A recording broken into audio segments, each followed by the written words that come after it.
Just for video purposes, what is your name and what is the spelling of your name? Okay. My name is Odell Zagrana. First name Odile, last name Zoungrana.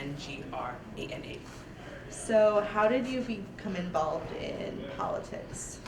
Um, I got involved in politics in a weird way. I actually had a tutor that, my English tutor, she was talking to me about like a lot of things that she was going on within her class, and I got really interested in it. So automatically, she told me I should major in IR, poli-sci, and then I literally went. I think the same week I went to go major in political science. So just that one conversation about politics made me like really want to engage into politics further. And how did you become involved in organizing for peace? I was actually looking for something extra to do besides like in academia. So I was looking through like Hawkwire and that New Paltz provides, and I seen Peace Action and everything that Peace Action listed, like their missions, their goals, is a lot of things that I personally are aligned with. I'm aligned with. So I felt like let me apply and see what happens. And what motivates you to work for Peace Action? What motivates me to work for Peace Action is that there's a lot of issues that's going on in the world that I personally have personal relations to, a personal sides to, and I feel like a lot of people, especially in the New Paltz campus, they're really oblivious to a lot of issues that's in the African diaspora, the Latino diaspora, and I feel like having this platform that Peace Action provides for me, I guess it gives me that platform to kind of touch upon issues that I'm passionate about, as well as people on my e-board, and alongside what Peace Action mission is about. And what is your vision for a future where you have all the political victories you want to have?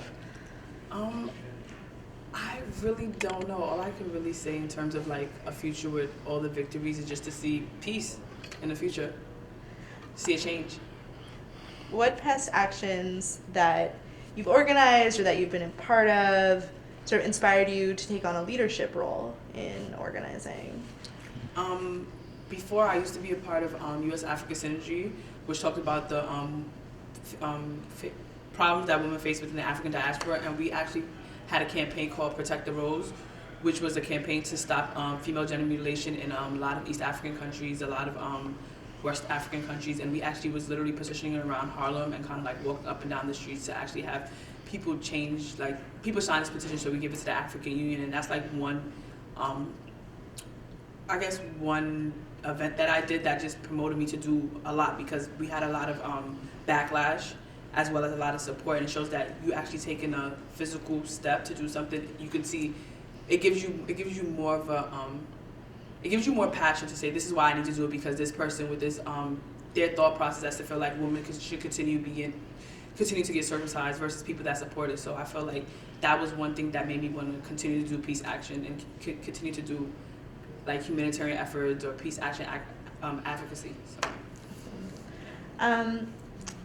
What do you believe your campus is capable of in terms of creating change? I feel like this campus has a huge platform. Like we already have a lot of advocacy groups on campus, but I feel like in terms of the focus of advocacy groups, it's very general. Like it's not. Let me take that back. Not general.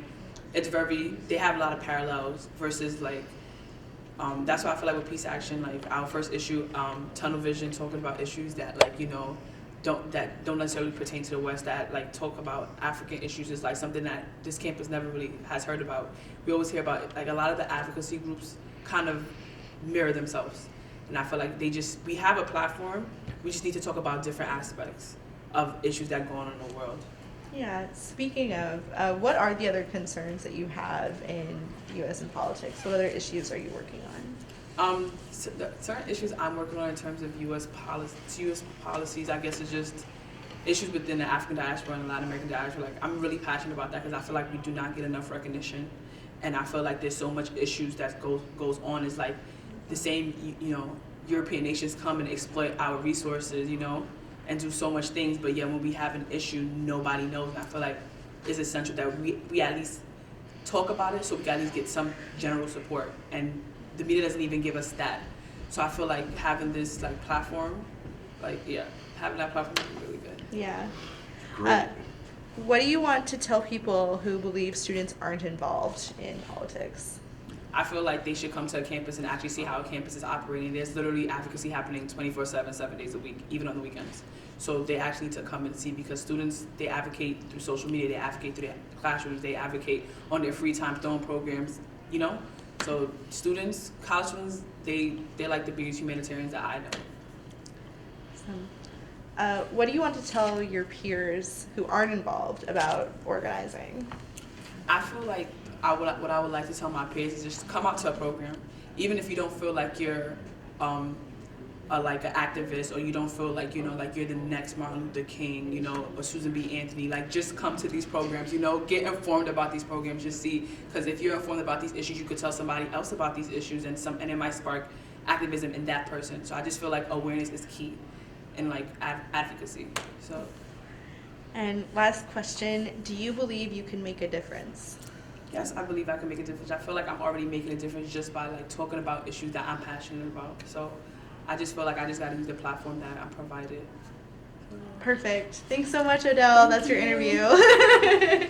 That was really, really great. Thank you so much. Thank you, Kate. All right, Thanks, send over Odell. my next victim. So first, for video purposes, what is your name and how do you spell it? Okay, my full name? Yeah. Josina Campbell, Jozina, Campbell, Campbell. Thank you. So how did you become involved in Peace Action? I became involved in Peace Action because a friend of mine, who is the president of the org, she told me about this org that she was a part of, and I thought it was a great idea because I know that when she informed me about the organization, is that you guys bring attention to a lot of issues that's going on, not only locally, but nationally and globally, and I thought that was pretty interesting. And concerning that I'm a public relations major, I often focus on stuff that are just like mainstream, so just being able to be a part of an org that will shed light to like issues going on beyond mainstream, I was like, oh, I should join, I should be a part of, like, let me open up my mind, I guess. And what motivates you to work for peace? Just the passion that my fellow e-board members have, just the fact that they get so passionate about these issues that I probably wouldn't have paid attention to on my own. So that kind of motivates me to say, like, I should take an action just because I'm not like an international relations major or poli-sci major. Like, I can still have a voice and still be a part of this. So that motivates me. Nice. And so what are your hopes for the future? You know, if you had every achievement that you wanted in the political field, what would that future look like? If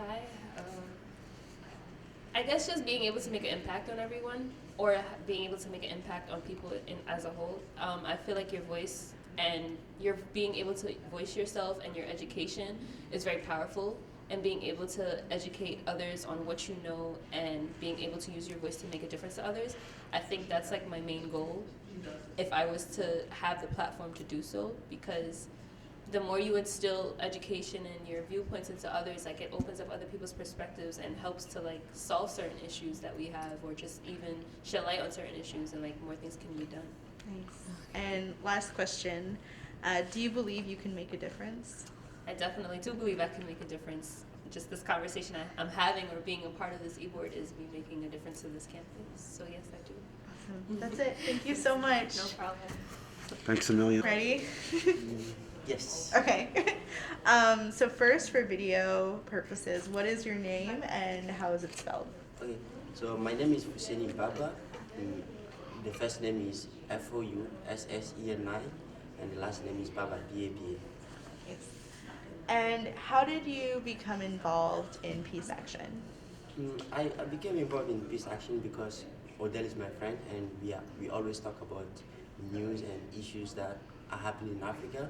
And through our conversation, she realized that I'm really passionate about like those issues, and I want to take action to do something about it. And she invited me to actually make a difference to this organization.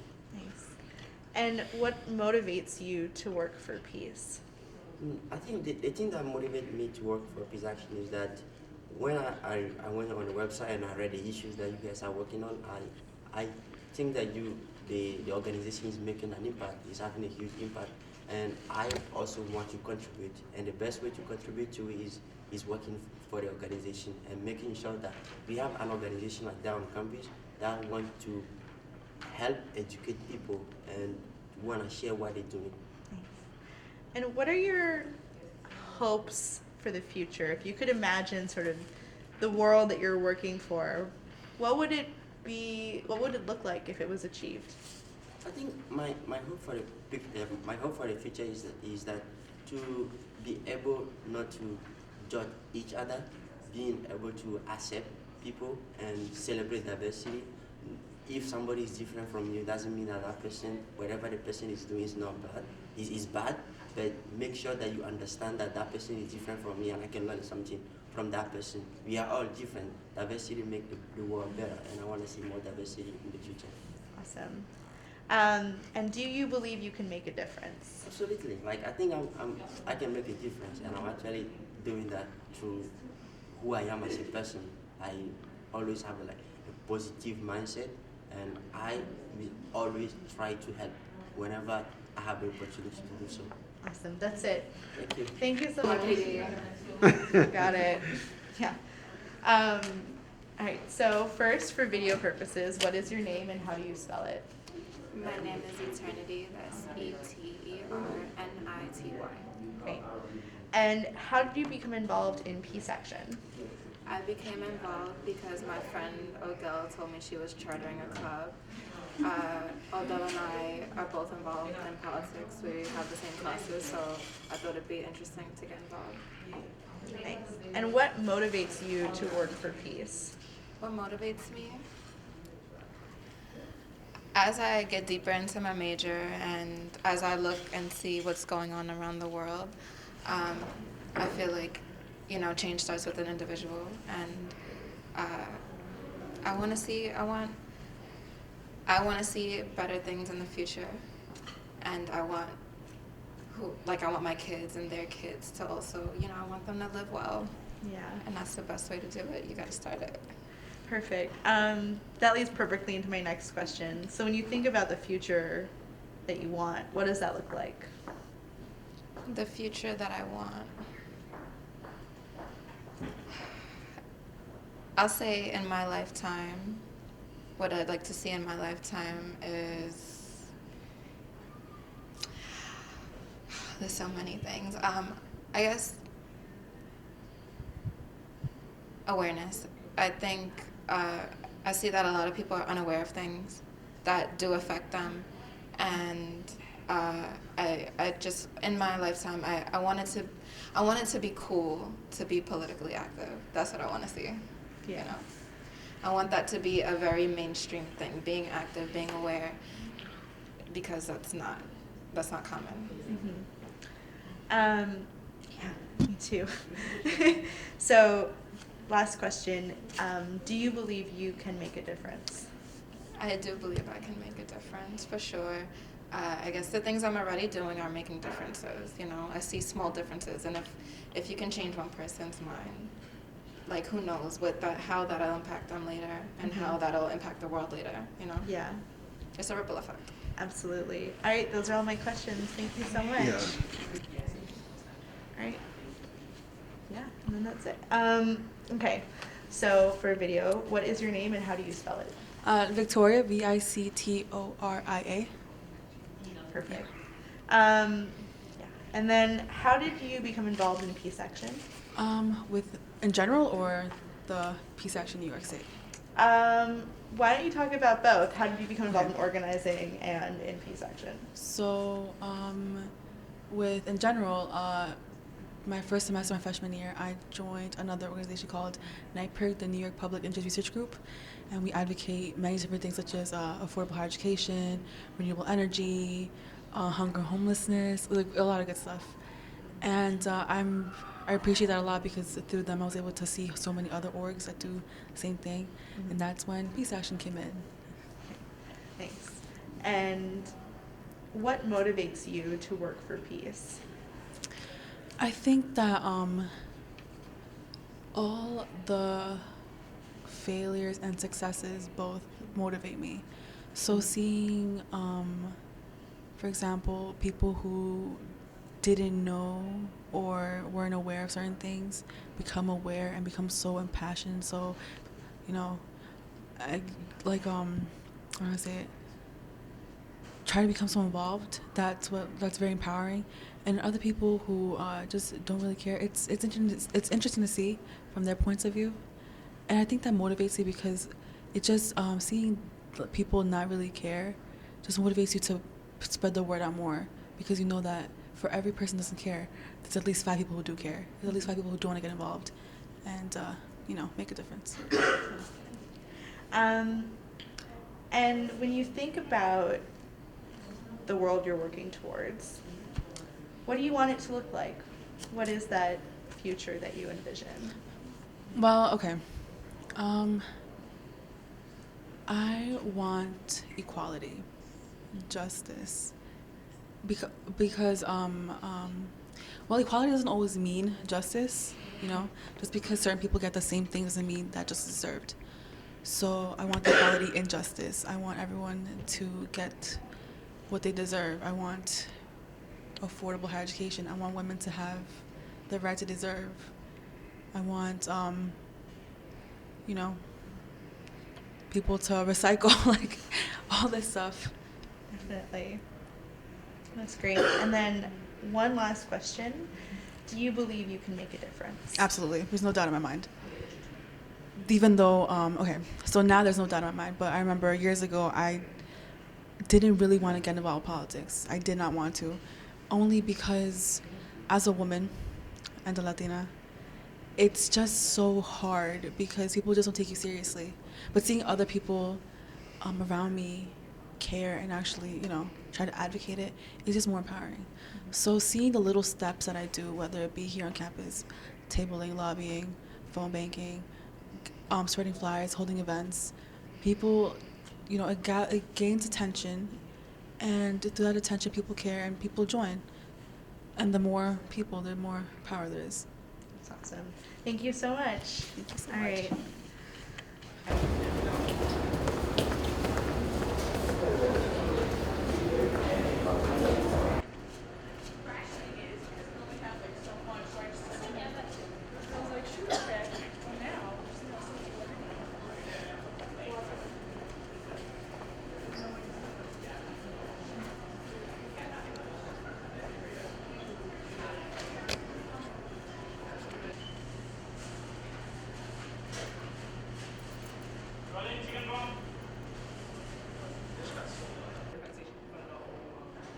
Audience, and there was like people from the UN, like it was really, really, yeah, and it was one of my presentation.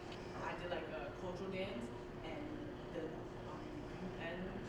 UN for my, the UN ambassador for my country, his wife, like seen me, and she spoke to the director, and she said she really wanted to meet like me and stuff like that. Like it was really, that organization has so much networking like connections, and I just felt like I was so young, so I didn't really understand what it was. Now that I know how the UN works, at the African Union works, I'm like, oh my God, like that was like 2 years ago. I bet you don't even remember me, so I'm just like, I cannot wait to like graduate to kind of like give back in that kind of mix, and like I feel like I know like the importance of it now. So next time I speak to her, I'm gonna email her like every week, like, hey, how you doing? I mean, you can send her an email. I tried. It's not on. Don't worry. Last semester, and I wanted to speak to, like, I was trying to like do a GoFundMe account, but like, and like spend it to everybody, so I was emailing mad people and everything, but she never replied to me and stuff. But when I get back, this is my vice president. Hey, it's nice to meet you. I'm Kate. So we're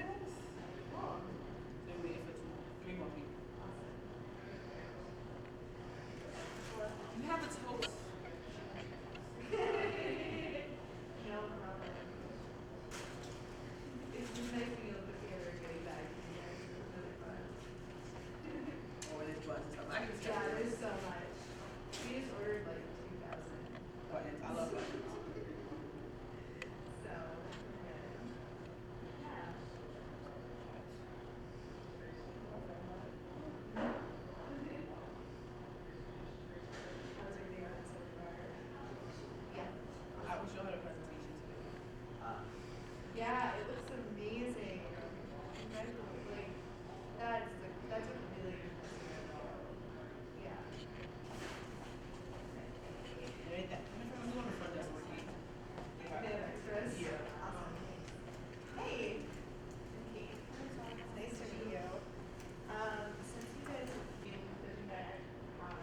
Testing, testing, testing, testing. Testing, testing, testing, testing, testing. Testing, 1, 2, 3, 1, 2, 3. Testing, testing, testing. Testing, 1, 2, 3, 1, 2, 3. Testing, testing, testing. Testing, 1, 2, 3, 1, 2, 3, 1, 2, 3. Testing, testing, testing, 1, 2, 3, 1, 2, 3.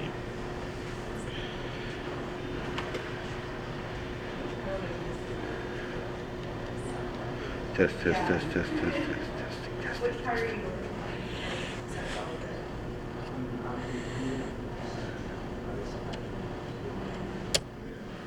Testing, testing, testing.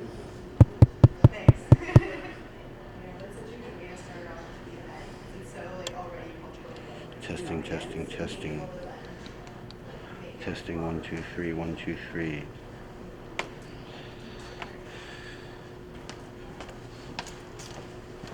Nice. I got 4 of them. Perfect. Yeah, I think that'll be good.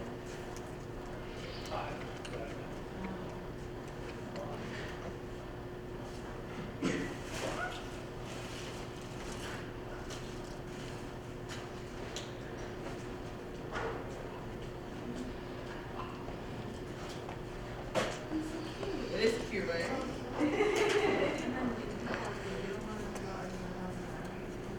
Oh, because of the thing. Yeah, please. This is my secretary, Trinity. Hi. It's nice to meet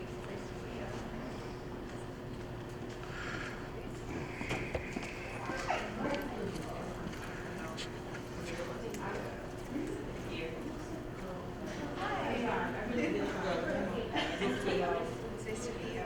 See, if not, I do a full face of makeup, eyelash, and everything.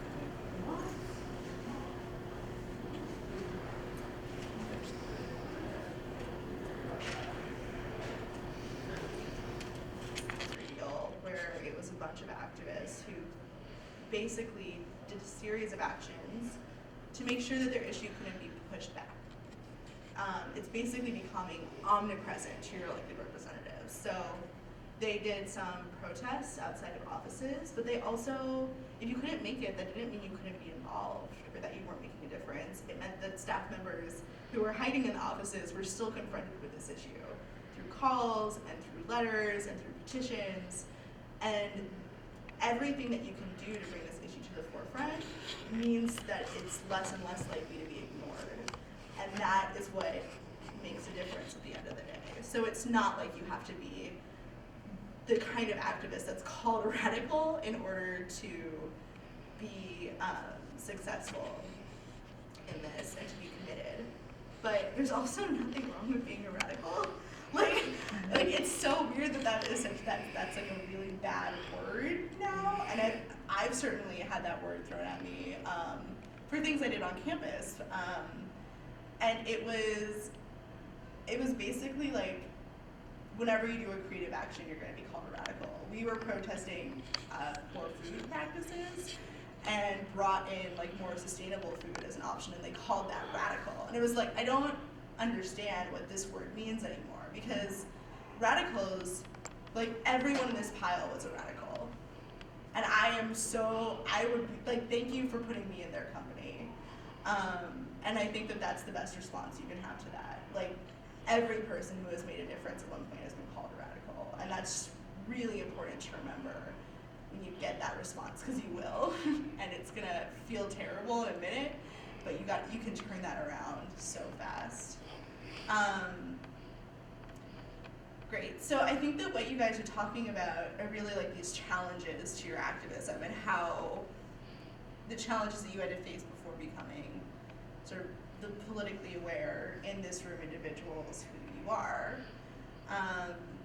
And you made the choice to confront that challenge and to have this outcome. And I think what's amazing is that that's actually the most powerful narrative that you can use when you are talking to other people. It's actually called challenge, choice, and outcome. And the reason why it's effective is because you give people a because. I chose this because this. And what's so weird is even if you use because in an email, people are more likely to agree with you. Like, that's a proven statistic, which makes no sense because it's just word choice. But people believe things when they are explained to them from a personal context. It says, if you made that choice, I can make it too. And I think the biggest mistake we make in organizing sometimes is we start the conversation in the middle, and it's like, you should do this because it's important. But it doesn't explain why it's important to us, and without being able to relate to someone personally, they're just not gonna care. And I wish that wasn't true, but it is. And what's great about the challenge, choice, outcome model is that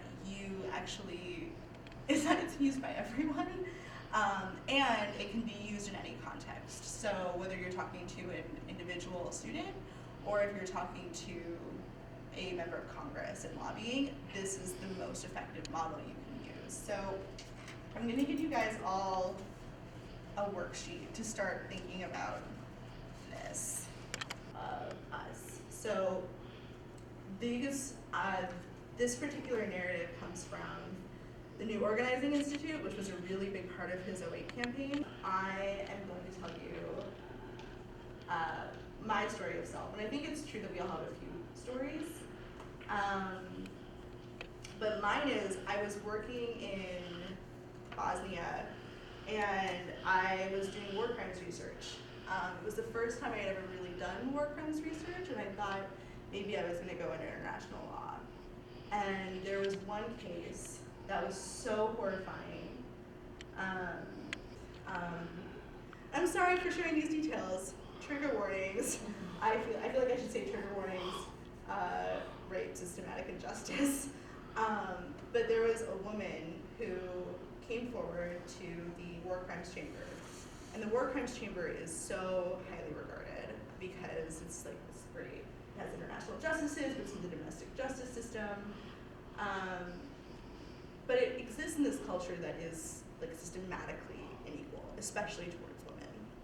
And so she had like the bravery to come forward and to share her story. And she was raped repeatedly by a former partner in the course of the conflict. She was held by him, and she was pregnant as a result. And the court decided to listen to his side of the story too, which is fair. And he didn't deny any of it, but he said that he would be willing to raise the kid now. And the court felt that they couldn't trust her because she had had sex with him before the conflict. And the court felt that because he was now saying he would take care of the kid, that he didn't need any jail time at all. So he got 0 jail time, which isn't just silencing for this one woman. It's silencing for all women in this culture who are looking at these few individuals who are able to overcome the community pressure to not speak out, and say, even if you overcome that pressure, we still won't treat you as equal human beings. And that is a hard case. That's a hard case to, and that was really a struggle to feel like there was anything you could do for this. And it was dark, and there were many things to pay attention to, is my outcome. So that's my story of self. That's me saying this is why it matters, because the stories are impossible. And I want you guys all to consider what your story of self is. You know, why this matters to you. Because if it's not personal, it doesn't resound with anyone. So if you guys could take a couple of minutes and look at these worksheets. I think we have some pens for you.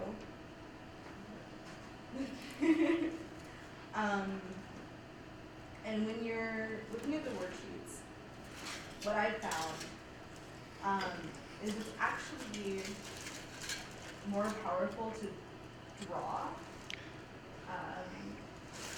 what the challenge was and outcome were. And it's because drawings are a little more evocative of the true emotion than words are. So I really encourage you on the second page to draw your challenge, choice, and outcome as best you can. I'm gonna give you guys 5 minutes for this, and then we can see if you guys need more time, and then we'll come back together and we'll share stories and stuff.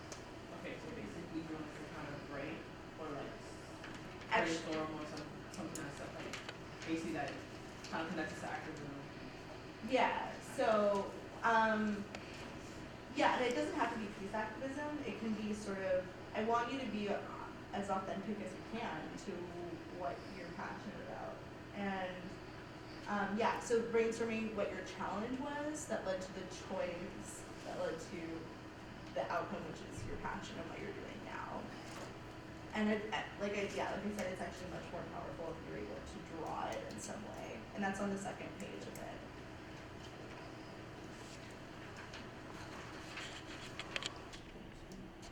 So, that's really powerful. To tie it all together into a story you can like tell to anyone. I feel like what's so is there are a lot of expectations on you because of your gender and because of your race. And knowing that people have boxed you in, that you might be in a room because of those factors, and saying no, but not letting that define you. Yeah. Like that's your choice. And saying, I'm gonna be here and I'm gonna be intelligent and loud and I'm gonna show you why I deserve to be here, and that's gonna challenge your perspective of me and of other women like me. I think that that's a really powerful story. And I think that that's a story that I hope that you will share with people who are not as brave, to be honest, because I think that that's something. Just being so thank you to all of you, and overcoming those expectations is a really great thing. So thanks enough. And I know you're also on the calls, so you're doing it like you're obviously there for all of the right reasons. You're great. Like you're such a good addition to the student network. It's awesome. I'll go next because mine is similar to hers. Okay. So basically, just to piggyback off of what Odell said, being a woman of color and often the outcast in a large setting. So like this, it's often like it's something I realized when I came here to New Paltz. So being that one person of color in class and having to be basically the spokesperson for your race. So that's often a challenge for me. And being aware of this and being aware more about my culture challenges my values with my family as well, because they didn't experience like not being in the city that's a lot more diverse. So sharing my stories with them, they often don't see it, or they just think like, oh, why are you thinking so deep on it? So my choice is like I've decided to like attend programs that bring awareness to these issues and like speaking to others about these issues and sharing what I learned with my family, and often kind of using my knowledge of what I've learned to like kind of say like, hey, like why don't you look at it from this perspective? And the outcome is it's not always easy to talk to people that are not aware of certain things or are not aware of like these issues, but just giving them that new perspective or sharing what I know is what I feel like is beneficial for us. Yeah. I mean, I think you guys can be way more outspoken about your outcomes because you should be really proud of them. I mean, So I don't know put it all together because it's I guess it does all go together, but at the same time they're kind of random.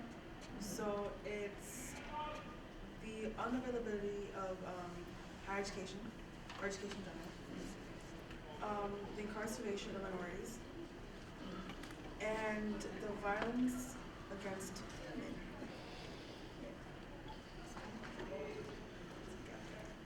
How does all of that affect you? yeah. So violence against women as a Latina, it's like a huge thing where we just want to just be quiet and have to take in, have to accept usually the man and their family, not just like their significant others, but the fathers, uncles, all not exactly physically abusing them, but abusing them emotionally, mentally, and it's always because of their families. So in order to protect and to keep the family united, right, they have to put up with all of the stuff that they really shouldn't be putting up with. and so they're not like encouraged to seek out education, right? So once the men in their life sort of just drop them and their families, they're left with nothing, and then they feel hopeless, and then that's why they feel forced to stay in such horrible situations. Yeah. So when did you decide to get, is that something that you're active? When did you decide to do that? When I would see family members and like friends of family go through that, that's when I realized that there has to be a change.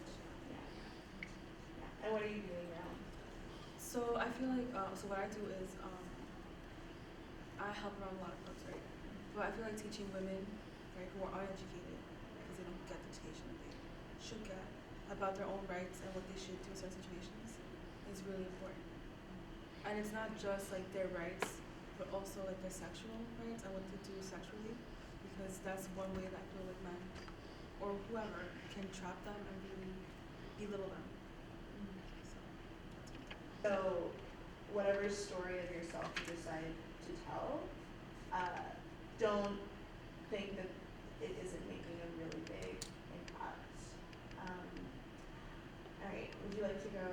Either one of you guys can. And feelings and emotions. I felt very confused identity-wise because it's like, okay, I'm in this school with a lot of people that I don't relate to. I grew up with a cop as a father, so it's just like he had a very narrow way of the role that I should play, you know, and how we should act as people of color within, like, having a cop in the family. And just, I see, growing up, I always noticed the way that my father's job would make him perceive black males around me, and I didn't like it.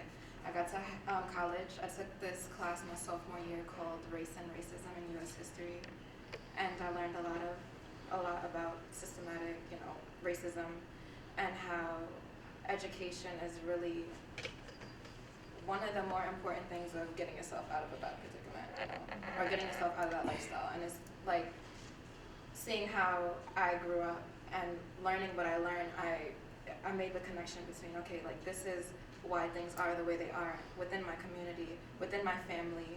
You know, I understand now why my father acts the way he does. You know, and it's just interesting. So my choice was to study politics and learn as much as I could about like society and societal structure and why it is the way it is.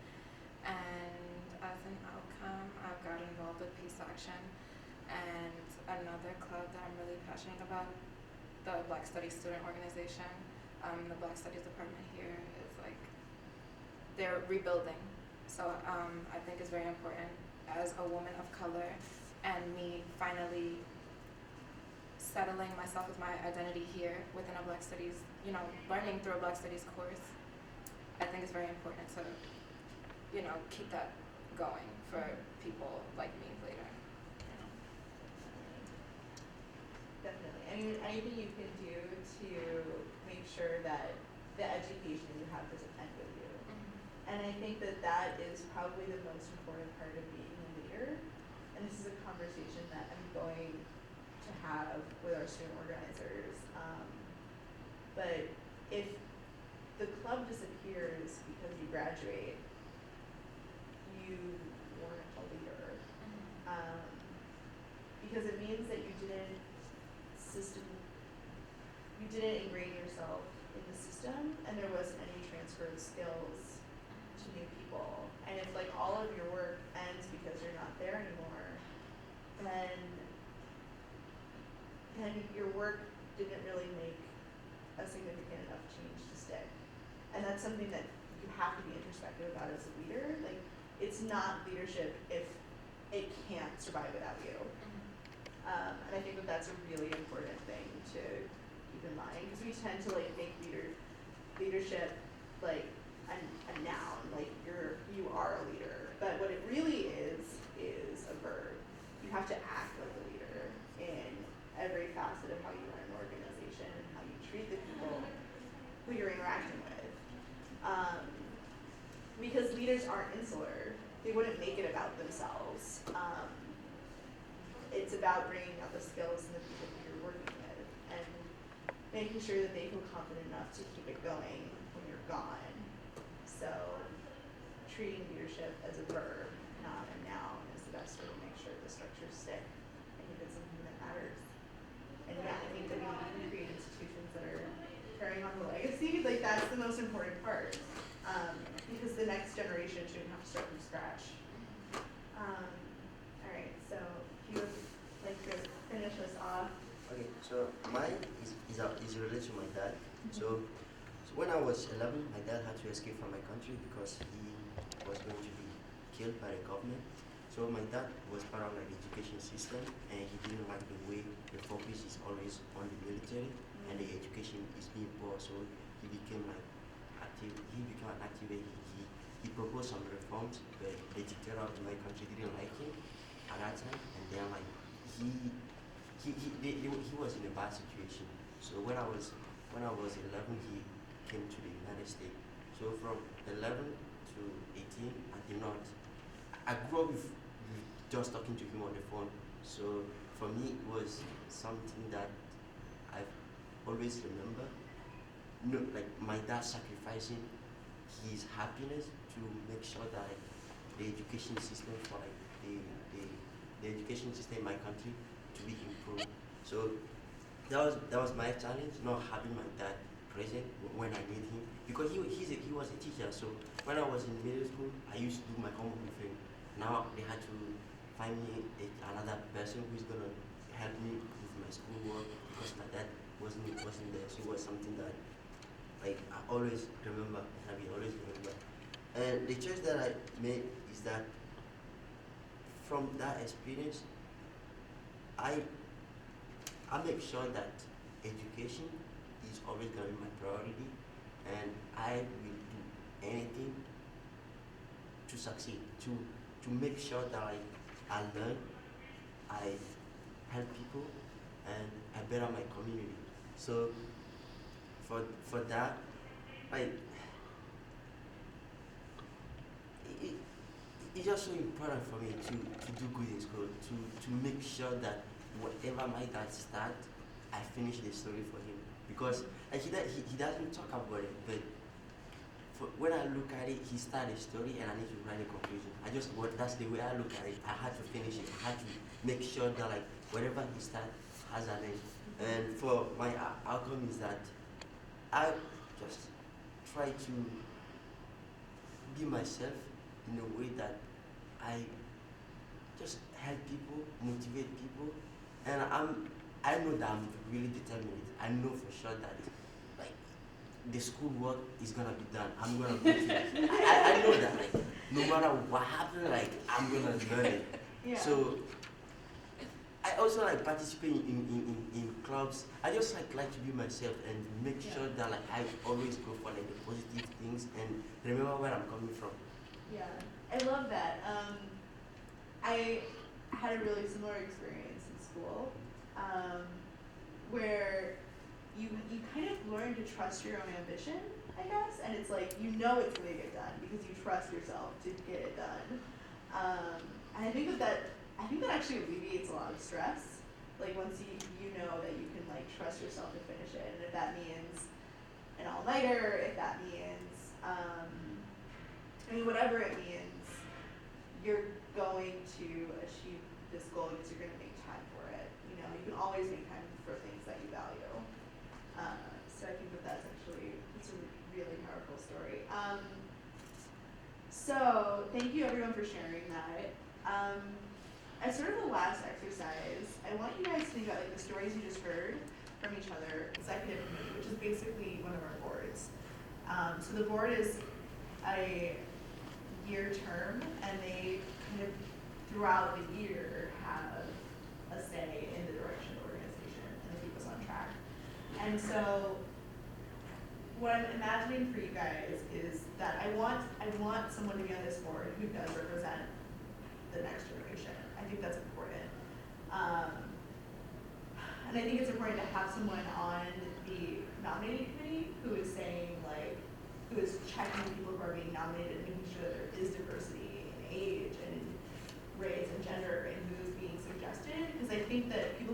involved in P-Section New York State a little bit longer are probably going to like be the ones who are nominating the names.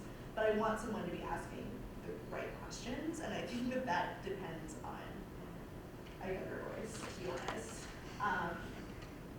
So please consider like being part of that. But if you are part of that nominating committee, you do have to go to the annual meeting. So there's that.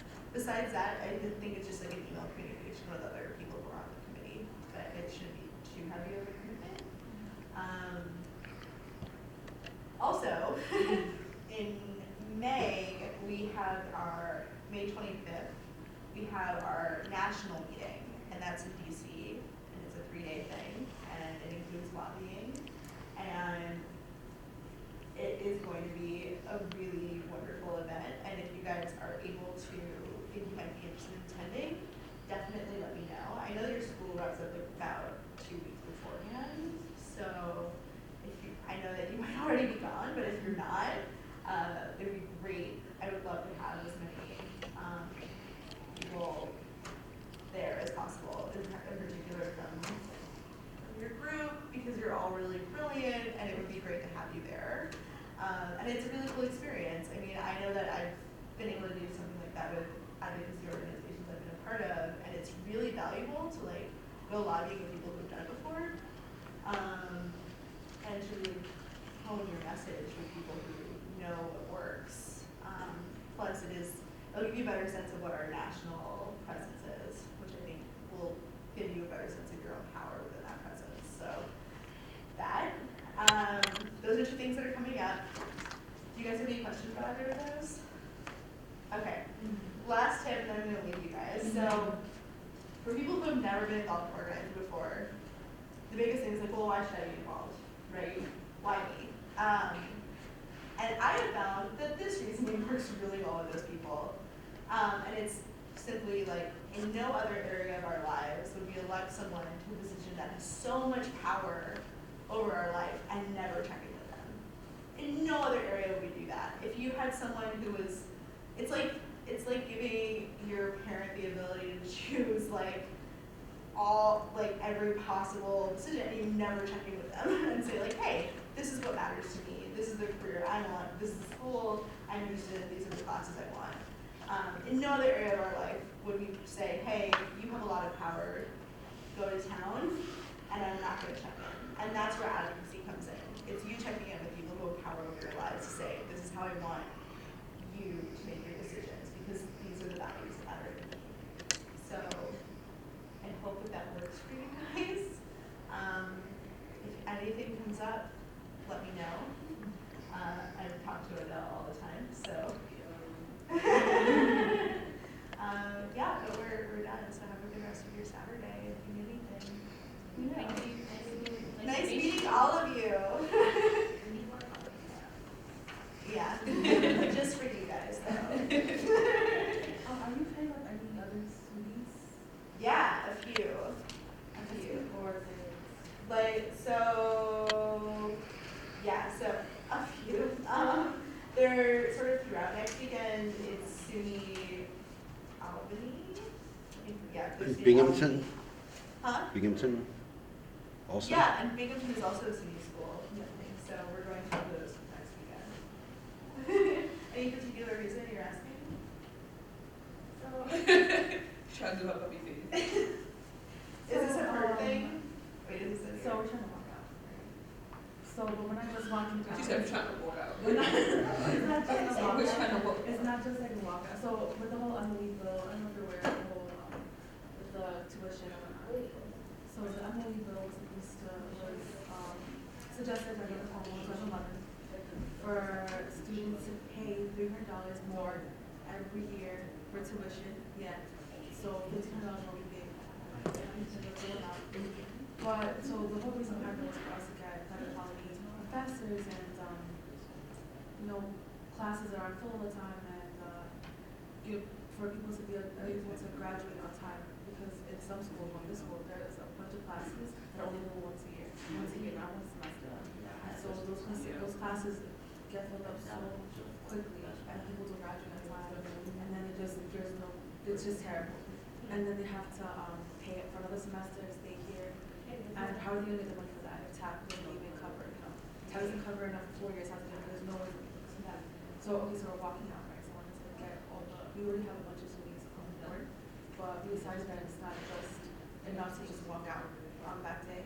So we're having a month of action before like April 1st when the budget is due. So that's why Como has so much vacancy because before 2011 there was a bunch of the budget wasn't due on time, right? And Como has been he has been doing his job right and getting it on time. On time. So that's what we're trying to do. Yeah. I mean, yeah, so I'm definitely happy to share this for sure. And there's like these action a bunch of other students so have to contact with them or off to contact them. Yeah, so can you write your email down on this? Because I don't know if it's like I'm worried that if I try to organize them, it would be like We could just see if anybody's doing it. yeah, exactly. But what I can do is put them in touch with you and let them know this is But I'm just happening. wondering, this is like a really important thing, but also taxpayers would be very interested. But if you know adults pay taxes, it would really like. Yeah, I know the professors will be. Yeah, professors and as people in the community here, I mean, there are a lot of. Yeah, I mean, obviously, the professors try to put it broad You can and put not a, people who are there's a like, free paper, I think, that comes out, or even the New Paltz Times. You put a ad in there. Is this like supposed? But is this supposed to be more covert? Like it's just No, it's over Facebook. It's everywhere. We have a PSA and everything. There's that one stuff radio station. What's that? Really? Yeah, it's, I think it's, right around 100 FM, I forget the number. But it's a very sort of progressive radio station. So the tax thing, so Como gives tax rates to anyone who makes over $1 million here in New York, or people who own yachts. His tax. So if you own a yacht, you okay. Or if you go $1 million, but if not, no. So yeah. So yeah. If you own a yacht, why So can I just like buy a refurbished like 5 times own yacht and not pay taxes? Yeah, and then so I'm a lobbying, right? That's March 3rd. Thursday.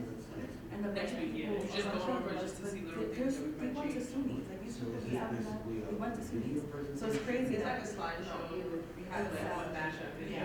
But like, you know, you're talking about how like Islamic terror is only important.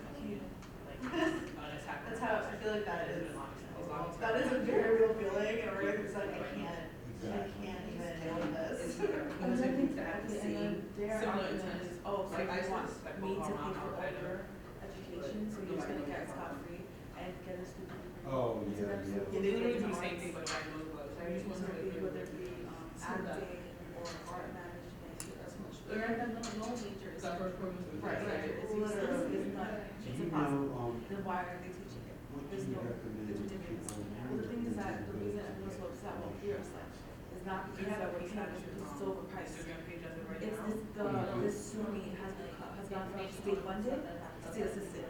Yeah.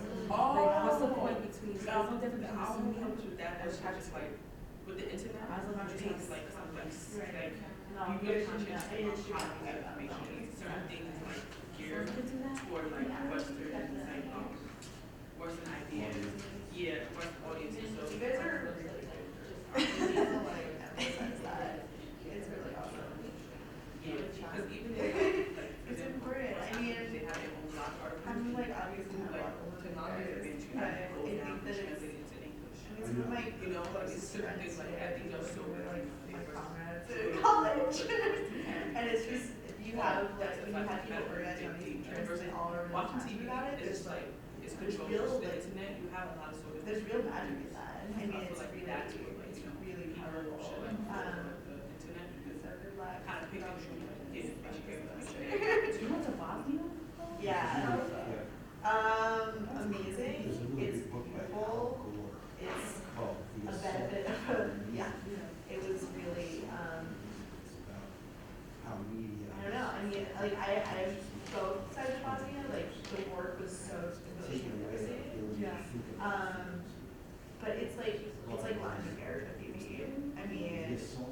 Bosnia has, it's divided. It's like Bosnia is rolling hills and Herzegovina is like mountains. And there's literally places where you have like waterfalls you can walk into, basically. It's so amazing. It's so amazing. Yeah, I mean, it's also like I always recommend Bosnia as a place to travel to because it's really cheap. Yeah, it's like, I mean, totally compared to the U.S. stuff, like it's so cheap. And it's sort of like how you imagine London being after World War II. Like it's developed, like it has a lot of infrastructure. It's just there are buildings that are still destroyed. Yeah. So like there's still some scars from that, but it's really easy to live there. Yeah, they have like there's like a mall downtown area.